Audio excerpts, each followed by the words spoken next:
नमस्कार, मैं हूं रविशंकर शर्मा बुलंद युवा न्यूज़ के साथ। जैसे कि हाजिर हुए हैं एक खास कार्यक्रम लेकर आपके बीच में गांव की सरकार में इस समय हम खंड जुलाना के गांव मालवी में हैं और हमारे साथ मौजूद है सरपंच पद के प्रत्याशी श्री मनोज कुमार जागड़ा जी। जागड़ा जी, आपका बहुत बहुत स्वागत है हमारे न्यूज़ चैनल में। जी नमस्कार। सबसे पहले मैं बुलंद युवा चैनल का जो भी दर्शक है सभी को हाथ जोड़ के राम राम। मनोज जी, चुनावी बिल्कुल बच चुका है पंचायती का और ऐसे में गांव की सरकार बननी है जी। तो गांव की सरकार में आप अपनी भागीदारी सुनिश्चित करने के लिए चुनाव मैदान में सरपंच पद के लिए, तो किस तरह का माहौल आपको लग रहा है? एक मिनट। जी, सबसे पहले तो ये है कि युवाओं का मुझे भरपूर सहयोग है और गांव की जो भी समस्या आएंगी अकॉर्डिंग टू जो भी सरपंच पद की जो भी गरिमा होती है उसका एक मान सम्मान किया जाएगा। रही बात माहौल की, माहौल तो अब अभी देख रहे हो आप, बिल्कुल वैसे शांत है, सभी की तरफ से शांत है। वैसे हमारा ठीक है, युवा साथियों का सहयोग बिल्कुल बढ़िया, बढ़ चढ़ कर भाग ले रहे हैं, मिल रहा है बिल्कुल पूरे गाँव की तरफ से। और मैं पूरे गाँव को हाथ जोड़ के राम राम और धन्यवाद कहना चाहूँगा कि जो मुझे सहयोग मिल रहा है बहुत ज़्यादा। और वो इलेक्शन आने तक ऐसा भी मेरा मानना है कि मुझे पूर्ण बहुमत के साथ विजयी करेगा काम पूरा। मनोज जी, अग्रिम शुभकामनाएं हमारी तरफ से आपको हैं और किन किन मुद्दों को लेके आप जनता के बीच में गांव में जा रहे हैं? सर, मुद्दे कुछ ऐसे भी हैं जो कि मैं प्रत्यक्ष नहीं कहना चाहूँगा फिलहाल में, क्योंकि वो टाइम के अकॉर्डिंग अपने आप ही आते रहेंगे। कुछ ऐसे मुद्दे भी हैं जो कि मेरे मन में है, मैं क्या पता कर दूं। वो है कि इलेक्शन का माहौल है, अभी उनको शांति रहने दिया जाए तो बेटर रहेगा, क्योंकि आगे जो समस्या आएगी लोगों का साथ मिलता रहेगा। जैसे उनकी समस्या होगी, गलियों की समस्या है, लाइटिंग की समस्या है या गाँव का सौंदर्यीकरण करना है, जैसे कि अभी हमारे गाँव में पानी की समस्या बहुत ज़्यादा है, ठीक है, उसका भी वो टाइम रहते जैसा भी जो भी टाइम आएगा उसके अकॉर्डिंग हर समस्या का समाधान मैं अपनी तरफ से पूरी पुरजोर कोशिश करूंगा कि गांव का मुझे सहयोग मिले और जहां भी मैं जाऊं गांव वाले ज़्यादा से ज़्यादा मेरे साथ जुड़ के चले और हर काम बिल्कुल प्रत्यक्षदर्शी हो।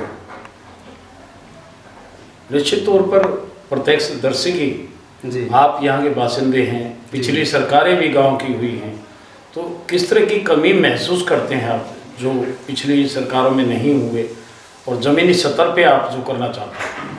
सर, पीछे का तो अगर मेरा तो बिल्कुल ये बीसीए में आने के बाद ही मेरा एकदम से विचार बना है, ठीक है। पहले मैं राजनीति में ऐसा इतना सक्रिय नहीं था, ठीक है।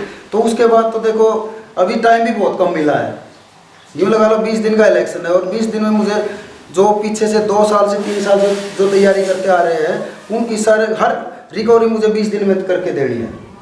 तो सर उसका तो कुछ इलेक्शन होने के बाद कुछ अगर गांव की एक मेल फिरेगी तो उसके बाद ही कुछ हो पाएगा सारा का सारा।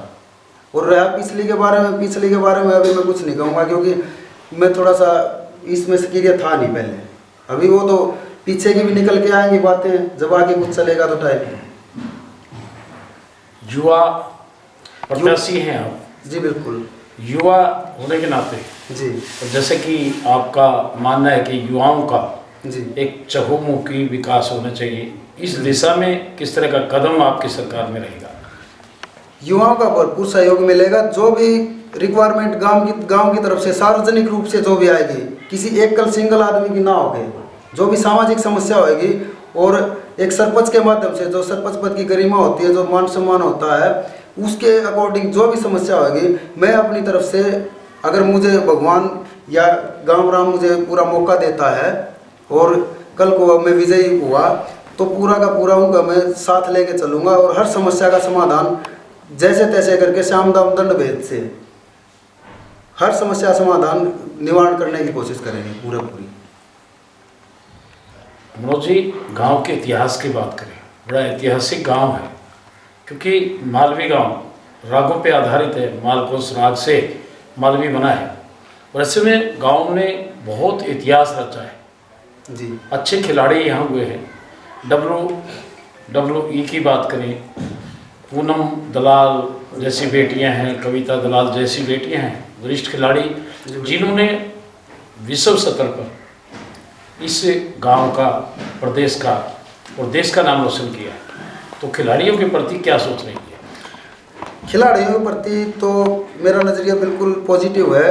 जैसा कि आपने बताया, बहन कविता दलाल जो कि WWE की पहली भारतीय रेसलर रहे हैं जो, और पूनम दलाल ने मेरे गांव की बहन है छोटी, उन्होंने हमारे गांव का क्या पूरे भारत देश का ही नाम रोशन किया है। जैसे हमारे जांगड़ा समाज से भी यहाँ थे प्रीति जांगड़ा, डॉटर ऑफ जगबीर, वो भी पीछे से बिल्कुल मतलब खेलों में हमारे गांव के युवा हैं जो भी, बल्कि लड़कियां भी बढ़ चढ़ के भाग ले रहे हैं और बड़ा खुशी होती है इस बात के लिए। और आगे भी यही चाहूँगा कि बढ़ चढ़ के भाग लेते रहे, मतलब बेटा बेटी एक समान समझे समाज, मतलब इनमें किसी में ये ना सोचे कि लड़का इसको ही आगे कर लेके चले, लड़की भी बिल्कुल सेम विचार और सेम पद के आजकल तो मतलब पुरुषों से भी आगे भी निकल रही है। जैसे कि पहले भी हमारे मतलब कि इंदिरा गांधी थी, वो भी हमारी प्रधानमंत्री रह चुकी हैं, तो किसी प्रकार से लड़कियों को कम ना समझे समाज। मनोज जी, दिवाली नज़दीक है, चुनाव का बिल्कुल नज़दीक है, वोटिंग भी नज़दीक आ रही है, आप अपने मतदाताओं को, गांववासियों को किस तरह का संदेश और आह्वान करना चाहते हैं? मैं सभी ग्रामवासियों को कहना चाहूँगा कि देखो, कोई भी बनेगा तो बनेगा गांव से ही, लेकिन अपनी समझ बूझ से, जाति पाति ना देख के, पन्नेबाजी ना देख के, एक विकास करने वाला कोई भी, उसमें मैं भी हो सकता हूँ और कोई भी हो सकता है, ठीक है। और गांव का आपसी भाईचारा बनाए रखे, मतलब कोई भी विरोध की बात न ऐसी ना करे कि भाईचारा उसमें कोई भी खुंदक पैदा हो किसी भी चीज़ से, ठीक है। और यही संदेश मैं देना चाहूँगा बुलंद युवा के माध्यम से कि ये भाईचारा आगे भी ठीक ठाक बना रहेगा। इलेक्शन तो हर 5 साल में आते जाते रहेंगे। निश्चित तौर पर मनोज जांगड़ा जी का कहना है कि गांव में भाईचारे के हिसाब से 36 बिरादरी से ऊपर उठकर सभी अपना मतदान करें और भाईचारा इस दिशा में कायम रहना चाहिए। और गांव के लोगों द्वारा अगर इन्हें आशीर्वाद मिलता है तो गांव में शिक्षा का क्षेत्र है या फिर खेलों का क्षेत्र है, अन्य विकास कार्य हैं, उनके लिए मनोज जी की प्राथमिकता रहेगी। आज के लिए इतना ही काफ़ी, इजाज़त दीजिए, नमस्कार।